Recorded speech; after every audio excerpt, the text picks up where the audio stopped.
हो गया। अब वो इस गांव में नहीं रह सकती। जब तक वो गांव में रहेगी तब तक हम में से कोई भी चैन से नहीं जी पाएगा। अरे मेरी बेटी ने कल उसका चेहरा देख लिया था तो वो रात भर नहीं सो पाई।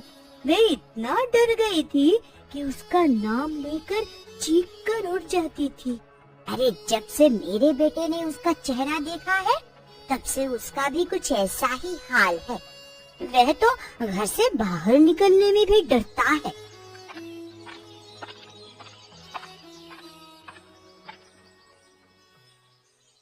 तुम सब किसके बारे में बात कर रहे हो? अरे इस गांव में एक ही तो है जिसका चेहरा देखकर हमारे बच्चे डर जाते हैं।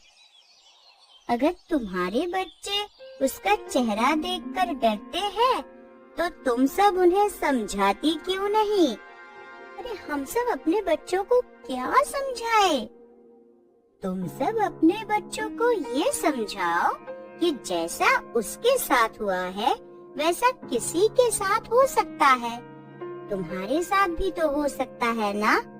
अगर तुम में से किसी के साथ वैसा हुआ और तुम्हारे बच्चे तुम्हें देखकर डरने लगे तो क्या तुम उन्हें छोड़कर चली जाओगी? तुम हमेशा ये फालतू की बातें मत करो मुनिया ताई। हम में से कोई तुम्हें कुछ भी नहीं कह रहा है तो इसका मतलब ये नहीं कि तुम फालतू की बातें करने लगोगी। मैं तो बिल्कुल सही कह रही हूँ।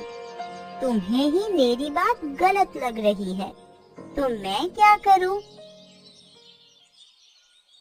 चल भाई, आज लकड़ियाँ नहीं काटनी क्या तुझे? क्या हुआ भाई, तू किन ख्यालों में खोया हुआ है? अब मैं तुझे क्या बताऊं, तू सब कुछ तो जानता है। हाँ मैं सब जानता हूँ, लेकिन अब उस घटना के बारे में सोचते रहने से क्या होगा? अब जो हो गया उसे बदला तो नहीं जा सकता ना। तू बिल्कुल सही कह रहा है विनोद। चल अब सूखी लकड़ियाँ काटकर बाजार में बेचते हैं, आखिर हम लकड़हारे जो ठहरे, और सबसे अच्छे और पक्के दोस्त भी। ये हुई ना जिंदा दिली वाली बात। बहू, अरे जा कुएं से पानी ले आ। घर में एक बूंद पानी नहीं है तो खाना बनाकर रखना, मैं खेत जा रही हूँ।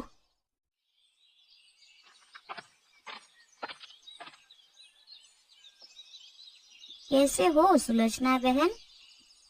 मैं बिल्कुल ठीक हूँ रश्मि बहन, तुम कैसी हो? मैं तो बिल्कुल ठीक हूँ। अब तुम्हारे घाव कैसे हैं?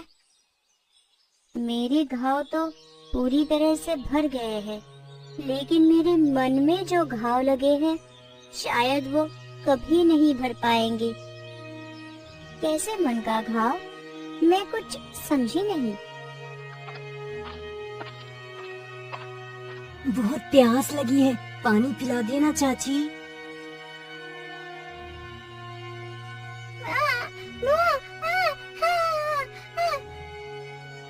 मैं इन्हीं घाव की बात कर रही थी और मेरी जिंदगी पूरी तरह बदल चुकी है। पहले जैसा कुछ भी नहीं रहा। पहले जो बच्चे मेरी गोदी में खेलते थे अब वही मेरे चेहरे देखकर डरकर मुझसे दूर भाग जाते हैं। नव्या की माँ, जल्दी से खाना और पानी ला दो, फिर मुझे लकड़ियाँ बेचने भी जाना है। पिताजी, माँ ने आज खाना नहीं बनाया। और तुम्हारी दीदी कहाँ है? उसने भी खाना नहीं बनाया क्या? वो तो खेत गई है।